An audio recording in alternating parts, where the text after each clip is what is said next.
দিকে অভিযোগের আঙুল তুললেন, পরে বিজেপির বক্তব্য শুনব। পরের বক্তা সমীর গোস্বামী। এরা ভালো বক্তা, খুব সুন্দর করে বলছিলেন। আমার সহকর্মী মিস্টার সিং, উনি একজন লোকো পাইলট। আমাদের দুর্ভাগ্যের যে একজন লোকো পাইলট এই ঘটনাতে প্রাণ হারিয়েছেন, ফলে স্বাভাবিকভাবেই তিনি একটু আবেগপ্রবণ হয়ে বলেছেন সব কিছু। কিন্তু যারা দেখেছেন বলেছেন,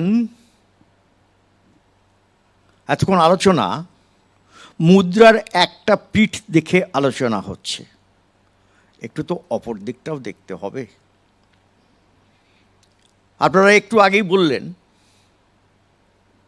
যে ভারতবর্ষে 8,000 প্রায় স্টেশন ছুঁয়ে প্রতিদিন 13,500 যাত্রীবাহী ট্রেন, বিভিন্ন রকমের, লোকাল থেকে শুরু করে অত্যন্ত দ্রুতগতি, 9,500 ফ্রেট ট্রেন, মালগাড়ি, সেই একই লাইন দিয়ে চলছে। কিন্তু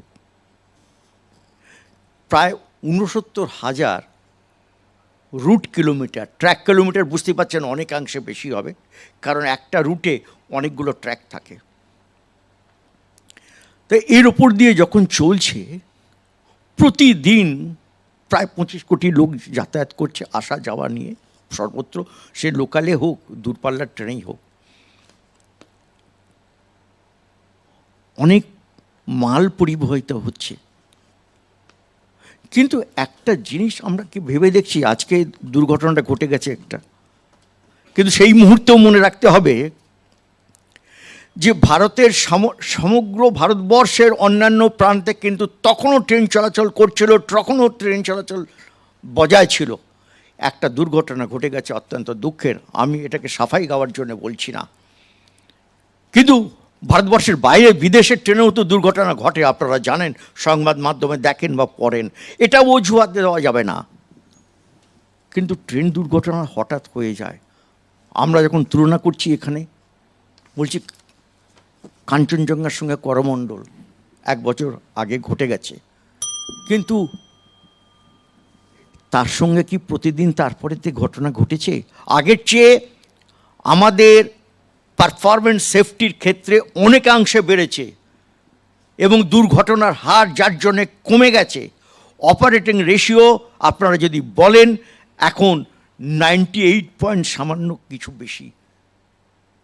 ফলে আমাদের কিন্তু ভাবতে হবে যে ট্রেন মানেই দুশ্চিন্তার বিষয় হয়ে গেল তা নয়। কিন্তু তথ্য বলছে 2017 থেকে 2021, পরে 3 বছর এখনও সেই পুরো তথ্য আসেনি। ভারতবর্ষে ছোট বড় মিলিয়ে 2017টা ট্রেন অ্যাক্সিডেন্টের ঘটনা ঘটেছে, তার 70% কিন্তু ডিরেলড হয়ে যাওয়ার ঘটনা, অর্থাৎ বেলাইন হয়ে যাওয়ার ঘটনা। তো 4 বছরে যদি 2017টা ঘটনা ঘটে, মানে সত্যি কিন্তু চিন্তার বিষয়। যাই হোক, পরের বক্তা অরূপ চক্রবর্তী, তৃণমূল কংগ্রেসের পক্ষে। বিশদ আমার মনে পড়ছে, আজ থেকে ঠিক 1 বছর আগে এরকমই জুন মাসের একটা সন্ধ্যা, সম্ভবত 2রা জুন, সোজা চ্যাপ্টার আপনার এখানে রেকর্ডিং ছিল 8টার সময়, সেটা দেখানোর কথা। ঘটনাচক্রে সেই রেকর্ডিংটা দেখানো যায়নি, কারণ সেদিন সন্ধেবেলা আমাদের কাছে খবর এসেছিল উড়িষ্যার বালেশ্বর ছাড়িয়ে বাহানাগা রেল স্টেশনের কাছে করমণ্ডল এক্সপ্রেস ভয়ঙ্কর দুর্ঘটনায় পড়েছে। একদম 296 জন মানুষের মৃত্যু হয়েছিল ঠিক 1 বছর আগে, ঠিক 1 বছর আগে আসতে। ঠিক আমি পার্থপ্রতিম বিশ্বাস যেটা বললেন, আমি একদম ওনাকে সেকেন্ড করে বলি। জাতিসত্তা রাজনীতি নিয়ে, কুর্মী নিয়ে, একদম কুর্মী জাতিসত্তার রাজনীতি নিয়ে সেদিনকে প্যানেল ছিল এবং সেখানে এই প্যানেলেরও অনেকে উপস্থিত ছিলেন। এবং 76% অ্যাক্সিডেন্ট হচ্ছে হিউম্যান এরার। কিন্তু এবং আমাদের লোকোর পাইলট যিনি ছিলেন বিজয় বাহাদুর সিং, উনিও বললেন যে এনারা তো রেস্ট পাচ্ছেন না, দিনের পর দিন টানা কাজ করতে হচ্ছে, তো স্বাভাবিকভাবে হিউম্যান এরার। কিন্তু কেন এই হিউম্যান এরার হচ্ছে, আপনাদের যে প্রথমেই আপনারা অডিও ভিজুয়ালটা দেখালেন, সেই অডিও ভিজুয়ালে একটা ক্যাগ রিপোর্টের কথা উল্লেখ করেছেন। এবং যেটা ঘটনাচক্রে 2022 সালের ক্যাগ রিপোর্ট, যেটা 2022 সালের শীতকালীন অধিবেশনে দেশের রেলমন্ত্রী পার্লামেন্টে দাঁড়িয়ে স্বীকার করেছিলেন যে হ্যাঁ 3.1 লক্ষ শূন্যপদ বর্তমানে ভারতীয় রেলে রয়েছে, যেটা পরবর্তীকালে 2023 সালে দা হিন্দু তাদের সংবাদ মাধ্যমে আর্টিকেল করে প্রকাশ করে। এবং এই 3.1 লক্ষ শূন্যপদ তখন 2022 সালে, তার মধ্যে অধিকাংশ হচ্ছে gangman, lineman, loco pilot, driver, guard, এই ধরনের পোস্ট। এর বাইরে গিয়েও আরও ইন্টারেস্টিং, 2019 সালের পর থেকে রেলে কোনো ইঞ্জিনিয়ার রিক্রুটমেন্ট পর্যন্ত হয়নি। একদিকে আমরা বলছি বুলেট ট্রেন, একদিকে আমরা বলছি বন্দে ভারত, এমনকি প্রথম দফায় যে 22টা বন্দে ভারত উদ্বোধন হয়েছিল আপনার মনে থাকবে, 21টা বন্দে ভারত নরেন্দ্র মোদী একা উদ্বোধন করেছিলেন, একা ওনার ছবি ছিল। হাওড়া পুরী বন্দে ভারত 4বার ডেট পিছিয়ে গিয়েছিল, আপনাদের সাংবাদিকরা পুরীতে গিয়েও ফিরে এসেছিল, কারণ মোদিজি ডেট পিছিয়ে দিচ্ছিলেন। এই অবস্থায় দাঁড়িয়ে বন্দে ভারত উদ্বোধন করছেন, ভালো কথা, কিন্তু সেই বন্দে ভারত যে লাইন দিয়ে যাবে সেই লাইনের নিরাপত্তা কোথায়, সেই সেফটি কোথায়? রেল লাইনে, রেল প্ল্যাটফর্মে মোদিজি সেলফি উইথ মোদি, এবং সেই ছবি টুইট করতে বলছেন নরেন্দ্র মোদী। আমি জানি না যে যেই মানুষগুলো মারা গেলেন তাদের মৃতদেহ যখন আসছে তখন তাদের সাথেও কি সেলফি তোলা হয়েছিল কিনা। অদ্ভুতভাবে দেখলাম যেদিনকে দুর্ঘটনা ঘটলো, দেখুন এটা ঘটনা, যে এমন কিছু কিছু জিনিস থাকে যেটা নিয়ে হয়তো রাজনীতি করা সমীচীন নয়, কিন্তু রাজনীতিটা কারা শুরু করেছেন? দেখুন যেদিনকে দুর্ঘটনা ঘটলো সেদিনকে এনআই একটা অশ্বিনী বৈষ্ণবের টুইট শেয়ার করলো। প্রথমে অশ্বিনী বৈষ্ণব বক্তব্য রাখছেন, পেছনে নরেন্দ্র মোদীর ছবি, তার 42 মিনিটের মাথায় সেই টুইটের ছবিটা সরে গেল, নতুন টুইট এলো, একই ভার্সন, ছবিটা আলাদা, পেছনে নরেন্দ্র মোদীর ছবিটা সরে গেল। অর্থাৎ দুর্ঘটনা ঘটলে দায় নরেন্দ্র মোদী নেবেন, রেলের উদ্বোধনের সময় ছবিটা তার থাকবে। এই যে ঘটা করে বলা হচ্ছে রেলের টাকা, রেলের তো অর্থের সেই অর্থে অভাব নেই। আর সবচেয়ে বড় কথা বলা হয়, বারবার করে একটা প্রচার করা হয় যে ওই রেভারি পলিটিক্স, ফ্রি দেওয়া। বুঝতে হবে ভারত সরকার এটা একটা কল্যাণকামী রাষ্ট্র, রেল মুনাফা অর্জনের জন্য নয়।